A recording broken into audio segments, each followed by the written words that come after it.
우리에게 주시는 하나님의 말씀은 시편 22편 1절에서 31절 말씀입니다. 내 하나님이여, 내 하나님이여, 어찌 나를 버리셨나이까? 어찌 나를 멀리하여 돕지 아니하시오며 내 신음소리를 듣지 아니하시나이까?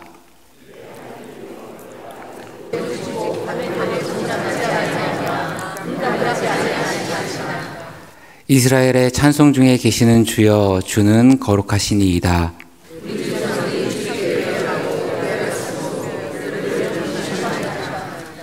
그들이 주께 부르짖어 구원을 얻고 주께 의뢰하여 수치를 당하지 아니하였나이다.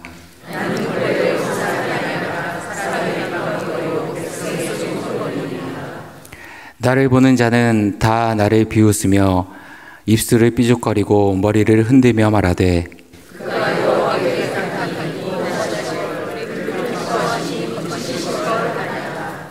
오직 주께서 나를 모태에서 나오게 하시고 내 어머니의 젖을 먹을 때 의지하게 하셨나이다.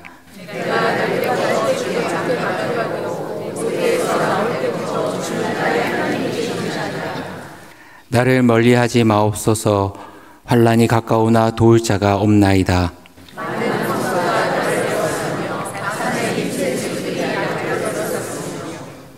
내게 그 입을 벌림이 찢으며 부르짖는 사자 같으니이다.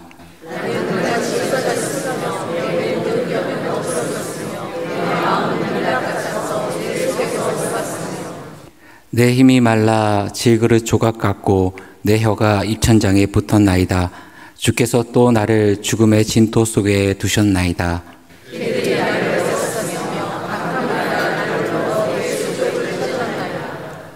내가 내 모든 뼈를 셀 수 있나이다. 그들이 나를 주목하여 보고 여호와여, 멀리하지 마옵소서. 나의 힘이시여 속히 나를 도우소서.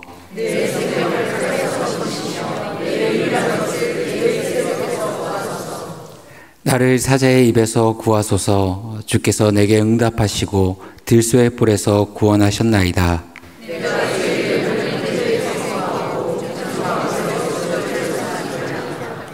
여호와를 두려워하는 너희여, 그를 찬송할지어다. 야곱의 모든 자손이여, 그에게 영광을 돌릴지어다. 너희 이스라엘 모든 자손이여, 그를 경외할지어다.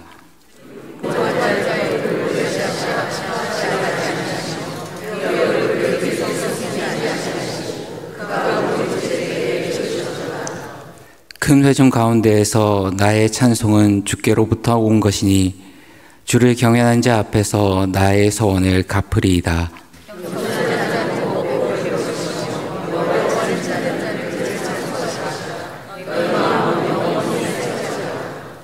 땅의 모든 끝이 여호와를 기억하고 돌아오며 모든 나라의 모든 족속이 주의 앞에 예배하리니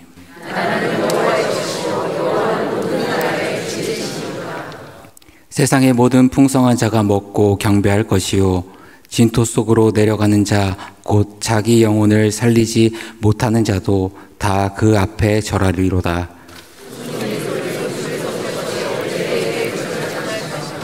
함께 읽겠습니다. 와서 그의 공의를 태어날 백성에게 전하며 주께서 이를 행하셨다 할 것이로다. 아멘. 오늘부터 해서 몇 주 정도 또 시편을 살펴보도록 하겠습니다. 몇 주 하다가 여러분들 표정이 별로 안 좋으면은 그 다음 또 책으로 넘어가도록 하겠습니다. 그래서 다음에는 바울 서신 중에 한 곳 선택을 해서 또 한 책을 살펴보도록 하겠습니다. 자, 오늘은 시편 22편 말씀으로 고난받는 자의 기도라는 제목으로 함께 말씀을 살펴보고자 합니다. 우리 시편 22편의 표제어를 보면 다윗의 시, 인도자를 따라 아엘렛 샤할에 맞춘 노래라고 되어 있습니다. 이 발음하기 조금은 쉽지 않은 이 단어가 담고 있는 의미는 새벽의 사슴이라는 뜻입니다. 새벽의 사슴, 그러니까 어떤 생각이 납니까? 막 새벽 이슬이 내리고 막 풍광이 좋은 곳에 사슴 한 마리가 쫙 누워서 여유를 누리고 있는 그런 모습이 상상되지 않습니까? 근데 이 단어가 담고 있는 의미는 그런 풍광과는 전혀 다른 모습입니다. 새벽에 이 사냥꾼에게 쫓기고 있는 사슴의 모습을 의미합니다. 또는 이렇게 맹수에게 포위되어 있는 사슴을 나타내기도 합니다. 그래서 우리가 시편 22편을 읽어보면은 마치 사냥꾼에게 쫓기는 사슴과 같이, 그리고 맹수에게 쫓기는 사슴과 같이 막 맥박이 뛰는 것 같은 긴장감과 박진감이 넘치는, 그리고 매우 불안감이 넘치는 그러한 모습을 묘사하고 있습니다. 이 시는 다윗의 시편으로 알려져 있습니다. 그리고 다윗이 그 인생길 가운데서 질곡을 겪을 때에 쓰여진 시편이라고 합니다. 사울왕에게 쫓겼을 때인지, 아들 압살롬에게 쫓겼을 때인지, 아니면 블레셋과 전쟁 중에 목숨이 위험한 순간이었는지, 정확하게 어느 상황이었는지는 모릅니다. 하지만 마치 사슴이 사냥꾼에게 쫓기는 것과 같은 그 새벽에 긴장감을 늦출 수 없는 그러한 정황 속에 있는 다윗이 자신의 상황을 묘사한, 그래서 고난받는 그 자리에서 하나님께 간절히 기도하는 내용을 담고 있습니다. 그래서 시작은 이러합니다. 내 하나님, 어찌 나를 버리십니까? 라고 고백을 합니다. 그런데 이 고백은 어디서 많이 본 고백입니다. 예수님의 십자가에서의 고백이기도 합니다. 그래서 우리가 시편 22편과 이사야서 53장을 그리스도의 고난에 대한 예표와 그림자를 담고 있다라고 해서 메시아 시편이라고 말하기도 합니다. 그러면서 동시에 대표적인 탄식 시편이기도 합니다. 자, 오늘 우리가 다룰 시편은 크게 전반부와 후반부로 나뉘어져 있습니다. 1절부터 21절까지가 전반부인데, 이 전반부는 주로 탄식으로 이루어져 있습니다. 어찌 이런 일이 있을 수 있습니까? 왜 저만 이럽니까? 정말 이럴 수 있습니까? 그런 탄식하는 내용이 주를 이루고 있습니다. 22절부터 시작되는 후반부는 전혀 분위기가 다릅니다. 탄식과 한탄과는 달리 이 후반부에서는 감사와 찬송의 고백이 나옵니다. 이러한 것이 탄식시의 전형적인 형식입니다. 탄식으로 시작되었지만 끝은 감사의 고백으로 마무리되는 것, 이것이 바로 탄식시의 한 모습입니다. 자, 오늘 본문은 다윗이 자신의 연약함에도 불구하고 아무런 도움을 받지 못하고 있는 상황처럼 시작됩니다. 그래서 1절 말씀을 보면은 내 하나님이여 어찌 나를 버리셨나이까? 어찌 나를 멀리하여 돕지 아니하시오며 내 신음소리를 듣지 아니하시나이까? 라고 고백합니다. 예수님께서 십자가 위에서 고백하신 말씀과 비슷합니다. 엘리 엘리 라마 사박다니라는 표현과 흡사합니다. 예수님께서 말씀하셨던 엘리, 그것은 바로 엘로힘의 축약형에 그리고 1인칭 주어가 들어가 있는 표현입니다. 그래서 내 하나님, 나의 하나님이라는 뜻입니다. 그런데 여기서 말하는 이 엘로힘은 여호와를 나타내는 여러 표현 중에서 가장 강력한 표현이라고 보시면 이해하기 좋을 것 같습니다. 바꿔 말하면 나의 하나님은 가장 전능하신 분, 가장 힘이 세신 분, 가장 능력이 많은 분이라는 뜻입니다. 그런데 현실은 어떠합니까? 그 능력이 많고 힘이 세신 여호와께서 나를 버린 것 같은 상황이다라는 표현입니다. 그러니까 지금 다윗이 이러한 고백을 한다는 것은 어떠한 의미를 담고 있습니까? 하나님은 능력이 많으신 분이십니다. 가장 힘이 세신 분이십니다. 할 수 없는 것이 없는 분이십니다. 그런데 지금은 아무것도 안 하고 계신 것처럼 느껴지는 것입니다. 그래서 내 하나님, 어찌 저를 버리시고 아무것도 하지 않으십니까? 라고 고백하는 겁니다.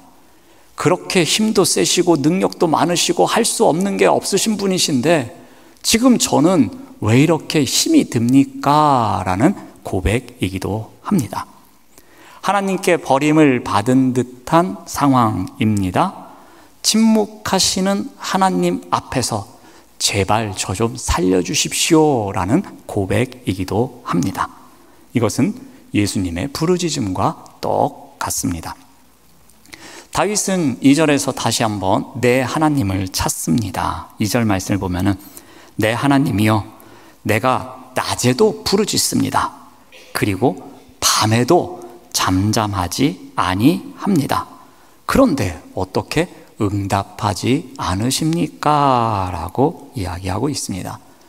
낮에도 주여 주여 찾고 있고 밤에도 그 침상을 적시면서 눈물을 흘리면서 주여 주여 찾고 있는데 계속해서 응답하지 않고 있는 그러한 절박한 상황을 나타내고 있습니다.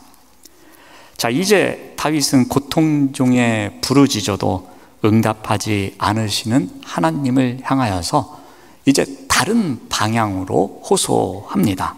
우리 4절 말씀을 봅니다. 우리 조상들이 주께 의뢰하고 의뢰하였더니 그들을 건지셨습니다 라고 말합니다. 이제 다윗은 새로운 방향으로 접근을 하면서 누구 이야기를 꺼냅니까? 조상들의 이야기를 꺼냅니다. 그러면 암묵적으로 어떠한 사건을 이야기하는 것이겠습니까? 출애굽 사건 또는 광야 사건을 이야기하는 것입니다. 그때에 못 살겠다고 부르짖었는데, 힘들다고 부르짖었는데, 물을 마시고 싶다고 부르짖었는데, 고기를 먹고 싶다고 부르짖었는데 그때에 하나님께서는 다 응답해 주지 않으셨습니까? 우리 조상들에게 응답하셨던 그 능력이 많으시고 힘이 세시고 할 수 없는 일이 하나도 없으신 그 하나님 도대체 어디가 계십니까? 라는 의미로 고백하고 있습니다. 그때에 그들의 기도를 들으시고 그들을 다 건져주셨던 하나님, 그 하나님이여 나를 도와주십시오 라는 마음입니다. 하나님께 부르짖고 있습니다. 구원을 갈망하고 있습니다. 하나님을 신뢰하며 끝까지 붙잡고자 하는 다윗의 마음이 담겨져 있습니다. 또 5절 말씀을 보면은 그들이 주께 부르짖어 구원을 얻었고 주께 의뢰하여 수치를 당하지 아니하였나이다 라고 합니다. 다시 한번 그 조상들의 이야기를 하면서 그들은 부르짖어서 이렇게 응답받지 않았습니까? 그들은 기도해서 이렇게 수치를 면하지 않았습니까? 그런데 왜 저에게만 응답하지 않고 계십니까? 라는 기도입니다. 자, 그러면서 다윗은 자신의 상황을 더욱 리얼하게 고백하고 있습니다. 6절 말씀을 봅니다. 나는 벌레입니다. 사람이 아닙니다. 그래서 사람들이 비방합니다. 그리고 백성들이 조롱합니다 라고 말합니다.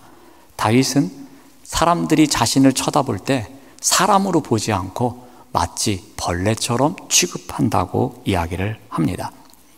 여러분, 사람이 사람을 조롱할 때 빗대는 대상 중에 가장 좋은 것이 이 짐승입니다. 그런데 그 짐승 중에서도 가장 하급으로 여겨지는 벌레처럼 취급하고 있다고 합니다. 그러니까 너는 뭐만도 못하다 라고 할 때 그 대상이 벌레가 되고 있는 겁니다. 그러니 자신의 상황이 지금 얼마나 비참한지, 자신의 상황이 지금 얼마나 처절한지를 나타내고 있습니다. 더군다나 자기를 보는 사람들이 어떠하다고 합니까? 이제 7절 말씀을 보면은 나를 보는 자는 다 나를 비웃고 있으며 입술을 비죽거리고 머리를 흔들면서 말한다라고 합니다. 지나가는 사람들이 에휴 저것 봐라, 내 저럴 줄 알았다 하면서 손가락질하고 있는 겁니다. 또는 머리를 절레절레 흔들면서 쯧쯧쯧 하면서 지나가고 있는 것입니다. 또는 입이 삐죽거리면서 입술이 이만큼 나오면서 아주 괘씸하다는 표정으로 바라보고 있는 사람들, 그런 시선 때문에 마음이 더 아픈 상황을 나타내고 있습니다. 자, 다윗은 또 그들이 하는 말을 그대로 인용하고 있습니다. 8절 말씀을 봅니다. 그가 여호와께 의탁하니 구원하실걸? 그를 기뻐하시니 건지실걸? 라고 사람들이 말한다는 겁니다. 그래, 다윗 그 여호와를 의지한다고 했지, 여호와께서 구원하실 거라고 했지, 어디 두고 보자 이런다는 겁니다.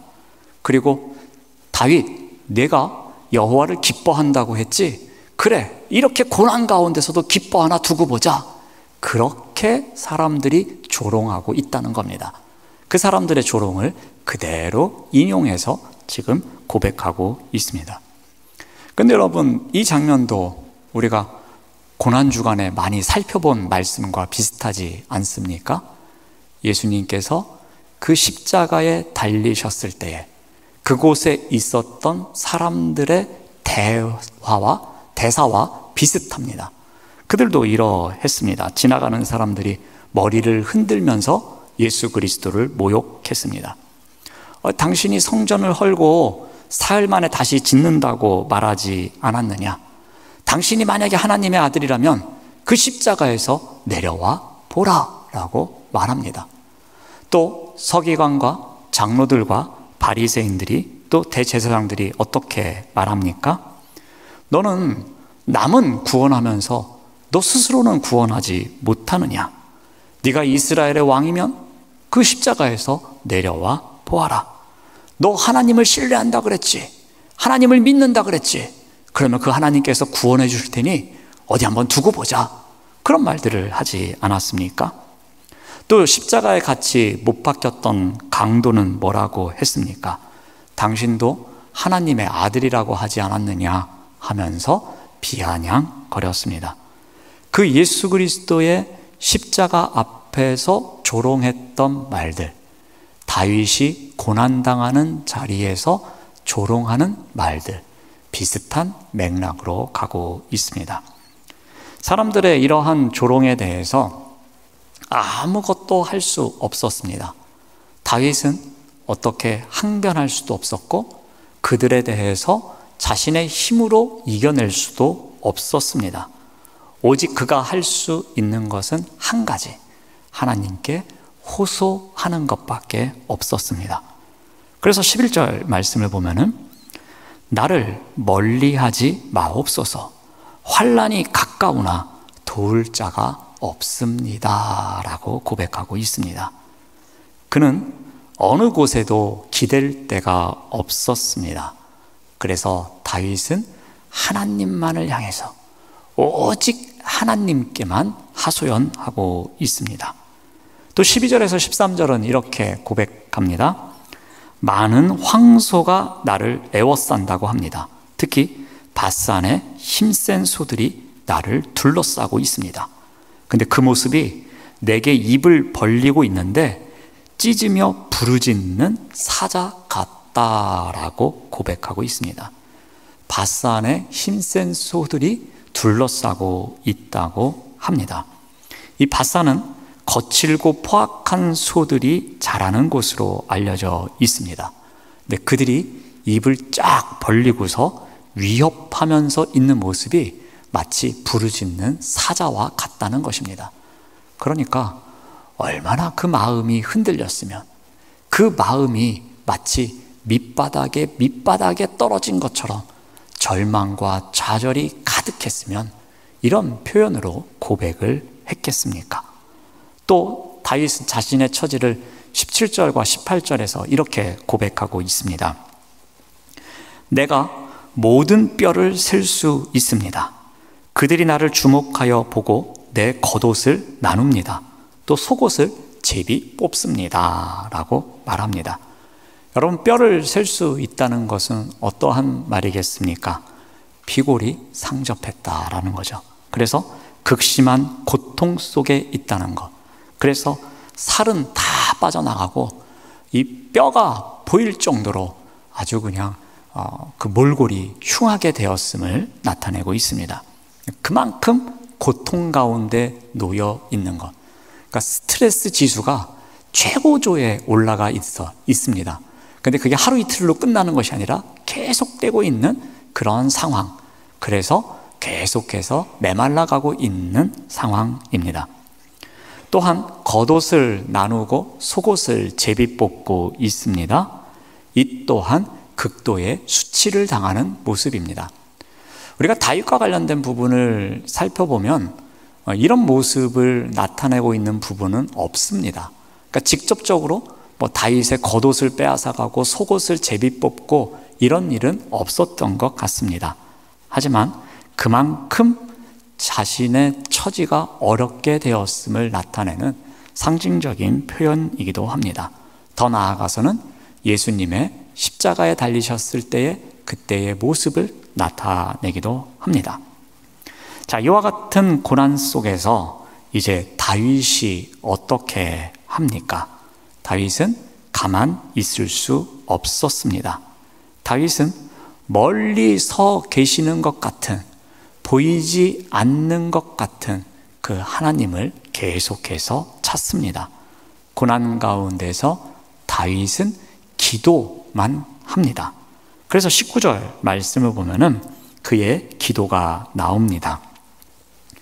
여호와여 멀리하지 마옵소서. 나의 힘이시여 속히 나를 도우소서라고 합니다. 고난 가운데 다윗이 어떻게 기도하는지 이 19절 말씀을 통해서 우리가 알 수 있습니다. 다윗은 하나님, 저를 좀 멀리하지 마십시오. 그리고 나의 힘이 되신 분이 아니십니까? 나에게 힘을 주실 수 있는 분, 내가 절망 가운데 넘어졌더라도 나에게 힘을 줘서 다시 일어날 수 있도록 해주실 수 있는 분이 하나님 아니십니까? 그러니 속히 나를 도와주십시오 라고 기도하고 있습니다. 매우 필사적이고 적극적인 기도로 보여집니다. 또 20절에 보면은 내 생명을 칼에서 건져 주십시오. 내 유일한 것을 개의 세력에서 구해 주십시오 라고 말합니다. 나를 구원해 주십시오 라는 이 한마디를 통해서 이 힘든 시간, 이 어려움의 시간, 그 고난의 시간에서 해방시켜 줄 것을 간절히 소망하고 있습니다. 자, 이제 전반부를 살펴보았습니다. 우리 전반부를 한번 잠깐 정리를 해보면 다윗은 지금 거의 탈진 상태에 놓여 있습니다. 한 걸음만 더 나아가면 죽을 수밖에 없는 절체절명의 순간입니다. 그의 마음은 어떻게 되었습니까? 완전히 무너졌습니다. 이제 초가 녹다가 녹아서 완전히 이제 더 녹을 게 없을 것 같은 그 순간까지 도달한 것입니다. 마치 이 목이 말라서 혀가 천장에 다 달라붙어서 더 이상 아무것도 할 수 없을 것 같은 그런 순간이 되었습니다. 이미 죽은 듯이 진토에 던져진 목숨과도 같은 상황입니다.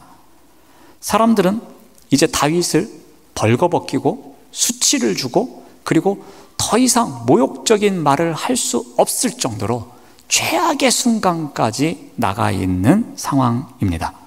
자, 이보다 더 절망적인 상황은 없습니다. 그가 할 수 있는 것은 유일한 것, 고난 가운데 기도하는 것밖에 없었습니다. 어떻게 기도합니까? 주님, 제발 저에게서 멀리하지 마십시오. 그리고 저를 버리지 말아달라는 간절한 기도입니다. 그리고 나의 힘이 되신 여호와여, 속히 오셔서 나를 좀 구원해 주십시오. 나를 건져 주십시오. 나를 살려 주십시오 라고 기도하고 있습니다. 다윗이 지금 바라고 기댈 분은 하나님밖에 없었습니다. 바로 고난받는 자의 기도가 어떠해야 하는지를 알려주고 있습니다. 우리가 고난 가운데 기도할 때에 다른 무엇보다도 하나님, 저에게서 멀리 가지 마십시오. 그리고 저를 속히 도와주십시오. 하나님, 충분히 저에게 힘을 주실 수 있는 분이 아니십니까? 그러니 저를 건져주십시오 라는 기도가 있어야 한다는 것입니다. 자, 이제 후반부를 살펴보겠습니다. 전반부는 탄식의 기도가 있었다면 후반부는 찬양과 감사의 기도가 나옵니다. 처참한 상황이 달라지지 않았습니다. 그럼에도 불구하고 다윗이 깨달은 것이 있었던 것 같습니다. 그 깨달음 이후에 탄식의 기도에서 머물지 않고 그 자리를 뛰어넘어서 감사와 찬양의 기도로 나아갑니다. 우리 22절 말씀을 봅니다. 내가 주의 이름을 형제에게 선포하고 회중 가운데에서 주를 찬송하리이다 라고 고백합니다.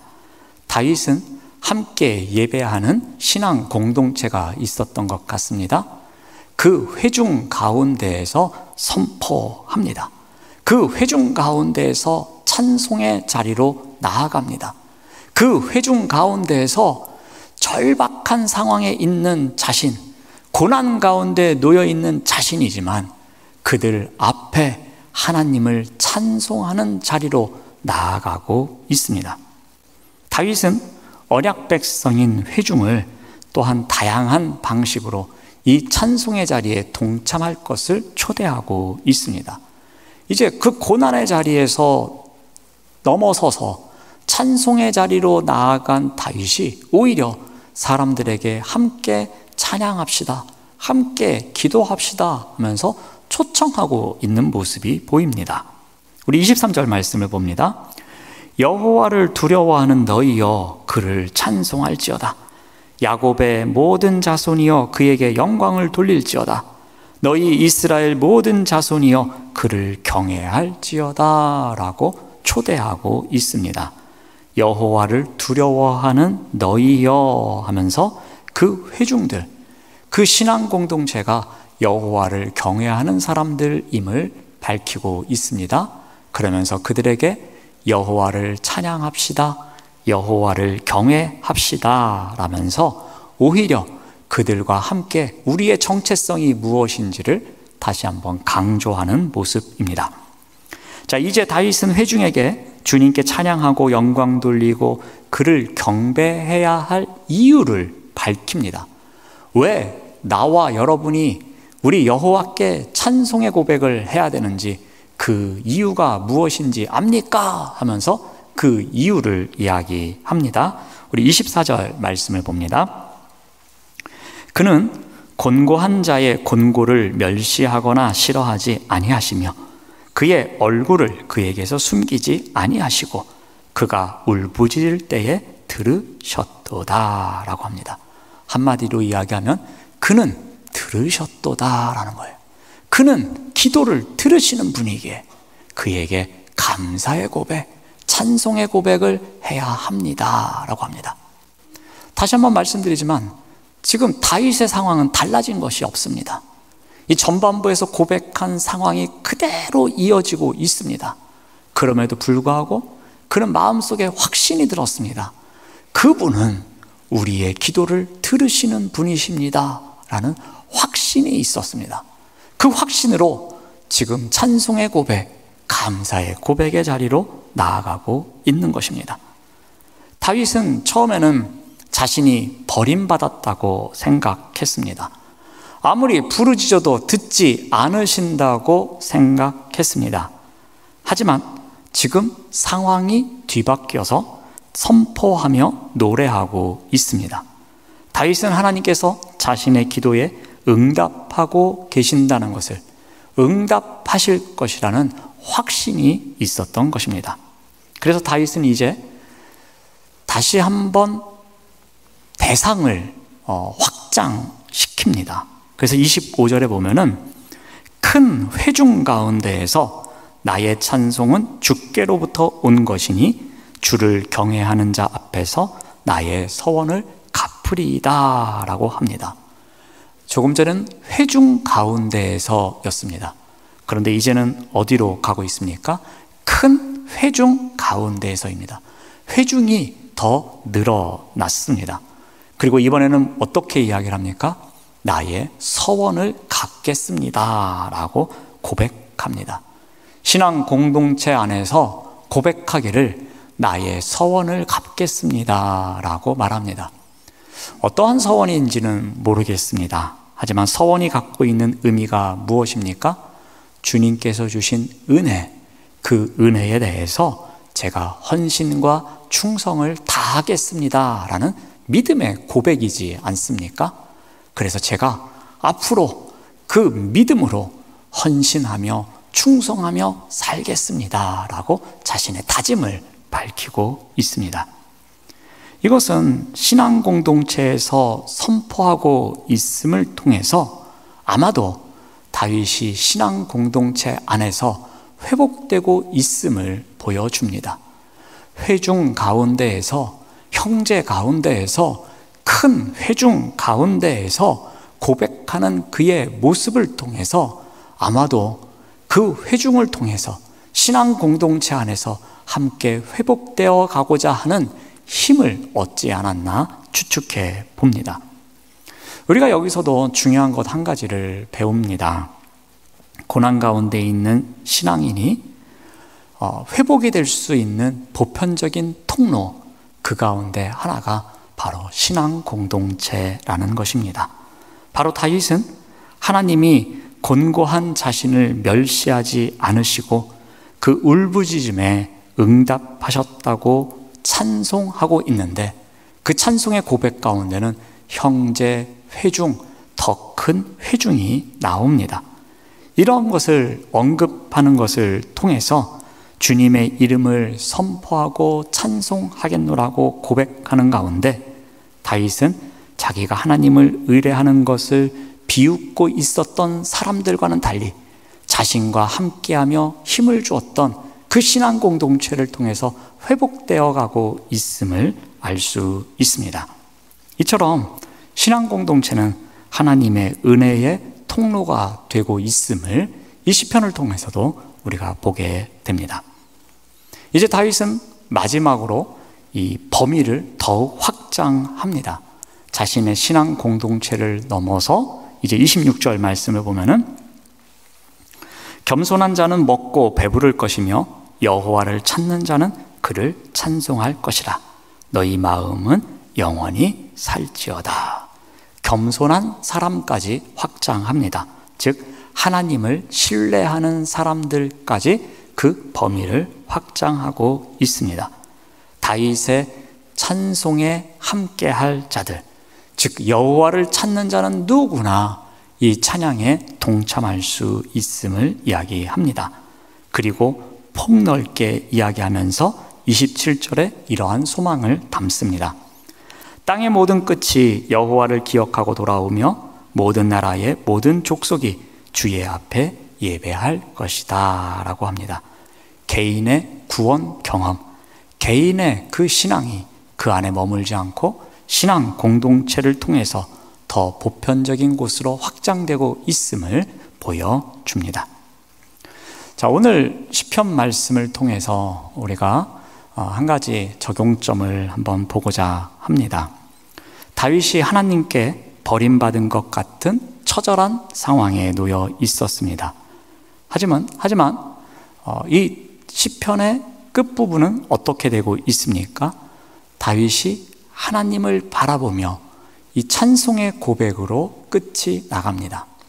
그것도 어느 한 사람의 찬송의 고백에서 머물지 않고 회중과 함께, 더 많은 회중과 함께, 그리고 더 넓은 보편적 세상으로까지 나아갑니다. 어떻게 이러한 것이 가능했겠습니까?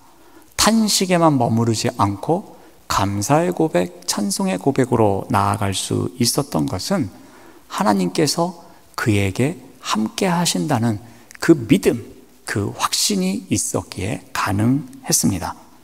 다윗은 이 처절한 상황 속에서도 세상을 저주하면서 자포자기할 수도 있었습니다. 그래, 내가 이렇게 밑바닥까지 떨어졌으니 이제 그만 살자 하면서 그 인생을 포기할 수도 있는 상황이었습니다. 하지만 그는 어떻게 합니까? 오히려 고난받는 그 자리에서도 그는 하나님만을 선택합니다. 고난받는 그 자리에서 그는 하나님을 찾고 하나님께 기도하는 자리로 나아갑니다. 더 나아가 그 하나님께 감사하며 그 하나님을 찬송합니다. 어떻게 가능했습니까? 하나님은 나를 버리지 않는다는 믿음, 그 확신이 있었기에 가능한 일이었습니다. 이것을 통해서 고난받는 자의 기도가 어떠한 것인지를 우리가 배웁니다. 어떻게 합니까? 탄식의 기도부터 시작되어집니다. 주님, 제발 나를 멀리하지 마십시오. 나의 힘이 되어 주십시오. 나를 구원해 주십시오. 왜 나를 버리려고 하십니까? 라는 기도로 시작되었지만 결국 그 기도는 어떻게 마무리되어져 갑니까? 나를 구원하실 그 하나님에 대한 믿음, 그 확신으로 감사의 고백으로 마무리되어 갑니다. 그런데 이 감사의 고백의 자리로 나아가기까지 그 통로의 역할을 누가 합니까? 회중이 합니다. 즉 신앙 공동체가 해줍니다. 그 신앙 공동체가 탄식의 자리만 머무르지 않고 감사의 고백으로 나아갈 수 있도록 통로 역할을 해줍니다.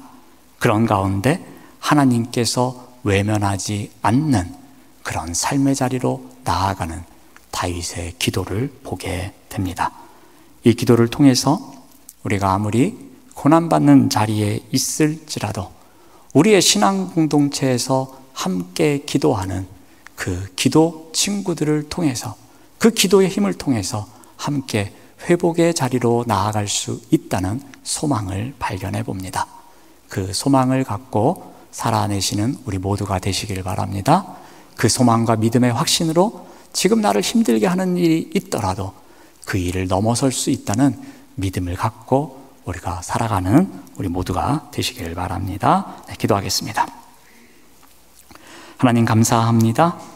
고난받는 자리에서 탄원의 기도에만 머무르지 않게 하옵시고 신앙 공동체에서 얻는 힘으로 찬양과 감사의 고백이 넘쳐날 수 있도록 인도하여 주시옵소서.